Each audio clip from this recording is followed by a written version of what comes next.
just going to say before we begin in this segment that I love that trailer so much, and I just want to hug it. Anyway,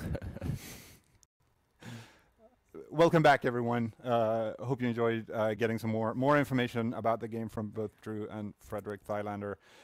One thing that we wanted to do that I mentioned briefly before, there's a lot of us at the team that are quite visible. You see our silly and pretty stupid faces all the time. But we also have a lot of people working on this game, obviously, that you don't see very often. And we want to take this opportunity to introduce them to you and let you get them to know them better, because they're doing so much behind the scenes. It's crazy. Running this thing, this huge ship that has been the Division, and now that for the Division 2. So with us on the camera, I can't speak today. It's been chaotic. It's been so chaotic. We have Frederick Bjornemark. Can you please introduce yourself? What is it you do? Because your title is long, and I can't say it. Yeah, for sure. Hi, guys. So yeah, my name is Fredrik Bjornemark, and I'm Online and Live Operations Director at Massive. So that means I kind of take care of everything from online backend teams to our server infrastructure, our analytics teams, and our operational teams. Yep. You should see Frederick use an Excel sheet. Yeah, that's where I'm really shining, right? It's scary. You look up. We used to sit next to each other at the office, and you look up and see Frederick's screen. It's like, nope, I'm not smart enough. I'm not smart enough. So what does exactly that entail?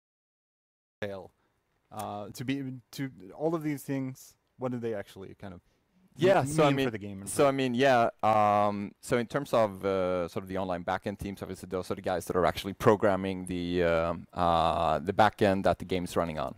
And then closely connected with those teams are the infrastructure teams, or the technical operations teams.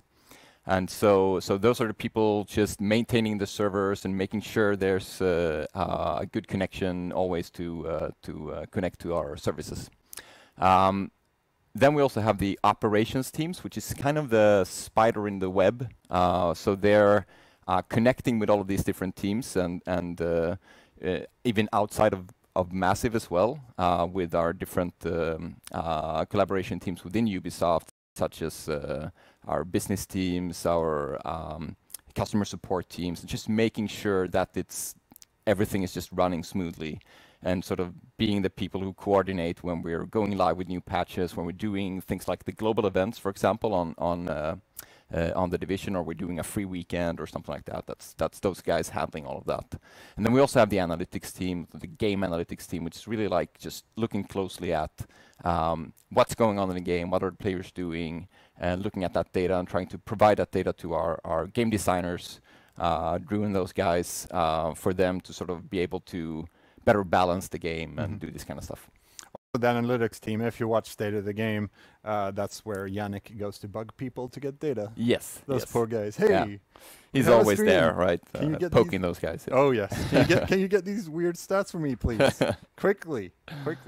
So how did you end up as that guy with the too long title? Yeah, Live Operations Director.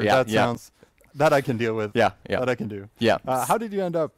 So how did I end up there? Situation. Well, yeah, I've done a lot of stuff in the gaming industry before I came to Massive. So I started up an indie studio back in 2004 with a bunch of friends, and it was just rock and roll game development, we just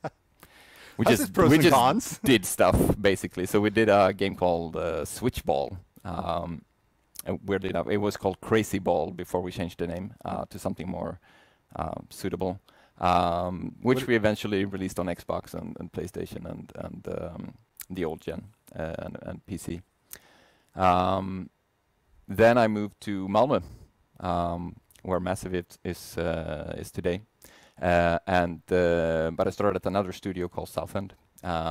We did a bunch of different titles. I was the producer on a game called Ilo Milo, which is like a small puzzle game that we did with on the Xbox. Great game, by the way. Yeah, fantastic game. And then eventually, Massive acquired actually the whole team from Southend, and so we all came en masse into Massive and then eventually I started as online and live operations director, which was just a new field for me. But it's been so fun, and I've learned, tons of stuff throughout the development and the post-launch of the division. Yeah, I was about to ask. It's very, very broad title. You do a lot of things. You need to keep track of a lot of data and people and all that stuff. How do you have any particular education? Like if somebody's sitting at home right now going, "Hey, that sounds awesome. That sounds like a lot of fun." Yeah. That actually loves Excel as much as you, and to a slight degree, Yannick does. What do you have any tips for them? Like, what kind of education do you have, for example? What your background? Well, so completely counterintuitively to my Excel skills, I have an art background, so that's kind of where I started out. Kind of makes sense, though. Yeah, maybe. I like because yours are pretty. They have.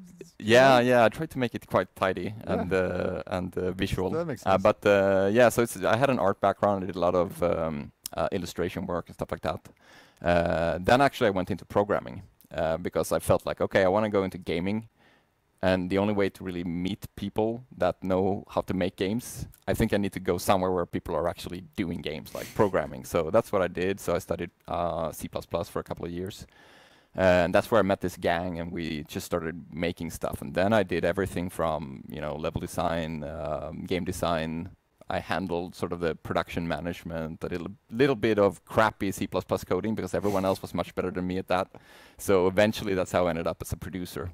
Right. And then things went on. So I don't know if I'm a good school example of someone sort of getting into the industry.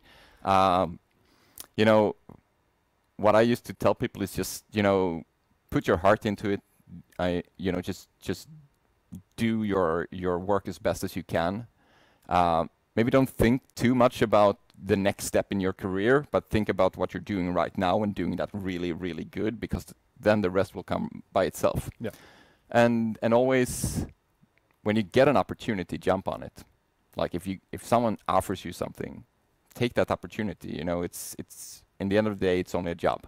Right. So if you don't like it, well, you can go do something else, right? But saying no to opportunities, kind of, you end up closing doors. Right. So that would be my tip. That's very good, good advice. So how's your E3 been so far? There's been a bit of reveal of a game that you're working on. Yeah, I mean it's been amazing to just see finally the big reveal, seeing how people react to it. I mean, it's been super fun. We've been demoing the game now during the morning, and just seeing different people playing the game and how they're interacting with it and how they're sort of picking up the new stuff in the game. It's amazing, and it's so fun to just be able to finally show the game to the public. Are you being stressed? Do you realize, like, oh my god, we're doing this again? Yeah, for sure. But we've been through it once now, so it's a bit more sort of, what you're getting into in a much better way than maybe what we did when we went live with the division. Yeah, so many learnings, as we talked about before, in all places. Yeah, for sure. So how many E3s have you been to, by the way? I think this is my fourth. Okay. E3 actually was one time here with the division before, and then I've been here a couple of times before that as well. With Thousand. Yeah, exactly. Not Crazy Ball? No, not Crazy Ball. Yeah, some of our guys were here actually with Crazy Ball, trying to get funding for it, walking around on the show floor, wearing a laptop on their belly with the game playable and a sign on their back saying, "Come try our game." That's how desperate we were at the time. That's pretty cool. We're Yannick, if you're listening to me, we're doing that next year. Yeah, it's a great tip. It's the best way to get publishers. Yeah, I mean, we already have a publisher. We'll have a game. We already have a publisher, so that's not a problem for us. Yeah. I basically just want to see Yannick wear that. So. But thank you very much for coming. Anything special you want to say to our community? We're the community guys, so we kind of have to ask that question. Well, I mean, you should be really excited about the Division 2. I think I'm super excited about it. I'm particularly excited about the new stuff that we're bringing with the endgame first philosophy, the specializations that we revealed in the Ubisoft conference. and also the 8-player raids. I think it's going to be. We did announce it. So we did announce it. Yeah. There might have been big red letters, but still, I'm nervous every time. I think that's going to be an amazing addition as an activity to the end game as well. And also, the 3 free updates that we announced. I'm super hyped to have the chance to be part of that kind of a post-launch where we can be so generous with the content. I think that's going to be completely awesome. Yeah, it's going to be amazing.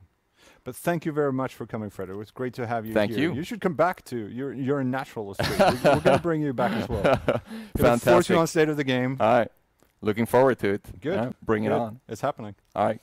Thank you. Thank you. Thank you very much, guys. We're going to actually give you a little look at our E3 looks. Hamish has been over at the LACC, the Los Angeles Convention Center, with a camera guy and been filming there. So I think we're gonna jump straight into that from here, and then we'll be back at the studio in a little bit. But enjoy Hamish at E3.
Hi everyone, Hamish here. We are currently sitting outside E3. It is 10 a.m. on the Tuesday, and we're going to go in and have a look around, and I'm going to show you a bunch of stuff. So, I mean, let's just go. Let's just go. All right, so we obviously had the conferences yesterday for the Ubisoft conference. You saw a bit of the Division there, but we also had, obviously, the conferences for Microsoft, if you missed that. Sorry, better wait at the crosswalk a little bit, be responsible. If you missed the Microsoft conference, you're going to want to go and check that out. We had 2 assets there.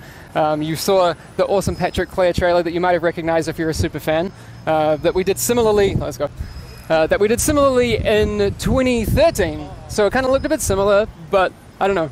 The orange lights and stuff are really cool. So if you missed that, go back and check that out. And then the world's first gameplay at the Microsoft conference dropped on Sunday it was. So if you missed that, go back and check it out. It's there's a bunch of cool things in there that you might have missed. There's obviously like the crossbow shot, which is like takes like 1 second, but it's really easy to miss. No, good, thanks. So I mean, you might be able to tell it's crazy hot here right now. I wonder if we're gonna run into anyone. So when we get in, there's a bunch of cool stuff. Actually, I don't want to spoil it for everyone right now, but I'm gonna see if we can talk to some of the Ubisoft people inside, because we've got this whole thing set up where, anyway, I'm not going to spoil it. There's a cool thing. All right, let's find our queue. I think we can go in the industry side over here. All right, welcome to LA. Crazy. Let's jump through here. Hey. All right, that's good. I've also got camera guy with me. We'll need to stop that, I guess, to go through, or... Oh, Dylan, hey man. You still have to have him go through the industry, like entrance, which is like right there. Okay, so he can't come through here? All right. All right. As far as I know, he can't, because he's technically not an exhibitor. Hey, all right. There's another exhibitor entrance. Go down this hallway. Yeah, there's another entrance where you should be able to both come in. Okay. Stuff. Yeah. Just which way? Like. Literally just go down this tunnel. And on the left? Side of the tunnel, there's stairs for an ADA exhibitor entrance. All right, cool. All right, sorry about that. We made it inside though, so everything's all good. But if we can just take a look up at that, if you pan up there, we got the Division right in the middle of the E3 concourse. This is damn cool. But so let's go over and take a look because there's actually some other cool stuff that we can go check out. Oh my god! Okay, the robot's already working. This is freaking awesome.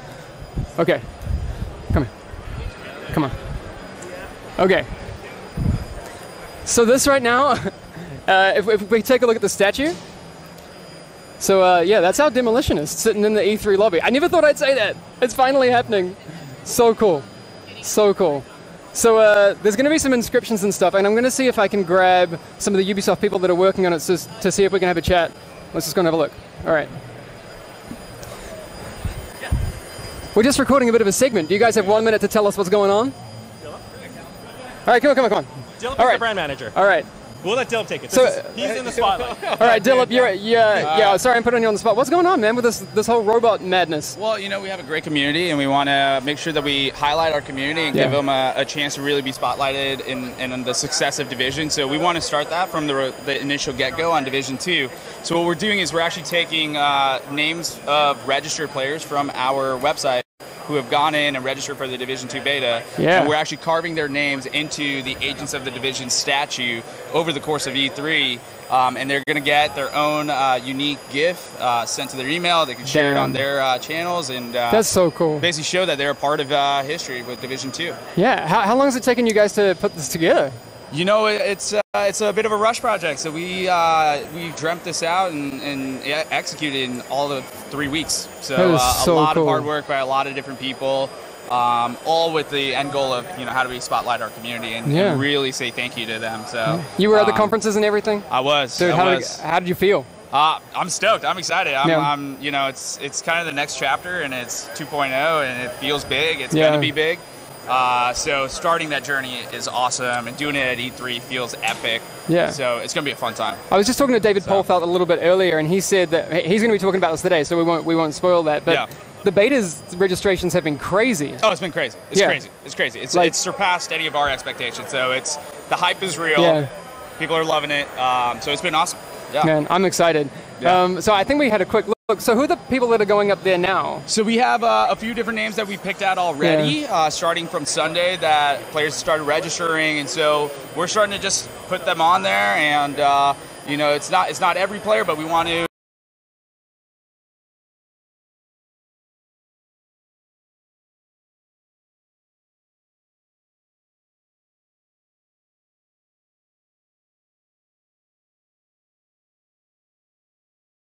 Pull, you know, a few different names